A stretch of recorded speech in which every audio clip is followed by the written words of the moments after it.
De 78ste Snitswieke zitten weer op. Weinig spanning en gewoon leuke sfeer. Oh, een mooi feest. De politie is dik tevreden over het verin van de Snitswieke. Amper incidenten en een goede sfeer.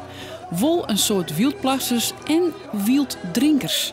Je merkt dat de jeugd dus echt de avondwinkels bezoekt en een flesje spa vult met wodka. Hier 2 colaatjes bestelt en stiekem. Dat merken wij toch wel. De wilddrinkers zijn een bedreiging voor de Snitswieke. Dat kost ik omzet, ik bedoel, maar dat is ik beslist wie het. En we moeten natuurlijk oppassen dat er moet wel wat gebeuren in die stad. Nou, als wij geen omzet hebben of net genoeg omzet hebben, dan gaat dat de kosten van de programmering. En dus? De beveiligers en de politie die moeten gewoon wat minder op wildplatsers letten, maar meer op wilddrinkers. Dat is natuurlijk net te handhaven om te zeggen dat mooi net, want dat zou aan de gang blijven kennen met honderden polities. Dus daar ben ik eigenlijk net van plan. Het jet er een beetje bij.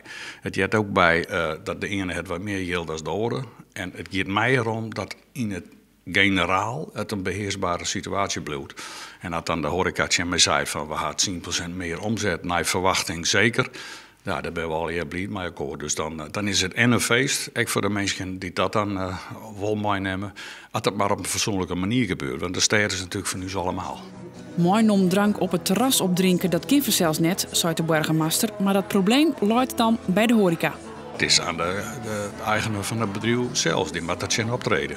Ja, die zei dan heb ik liever dat ze aan de vakkant ik meer controleren, want ik blow in de gang. Ja, nou ja, zo ben we alweer in Elsiger dwaande om punt voor punt dingetjes op te lossen. Maar ja, de generale conclusie blijft zeer succesvol, beste Snitswieke van de oude fjouwer.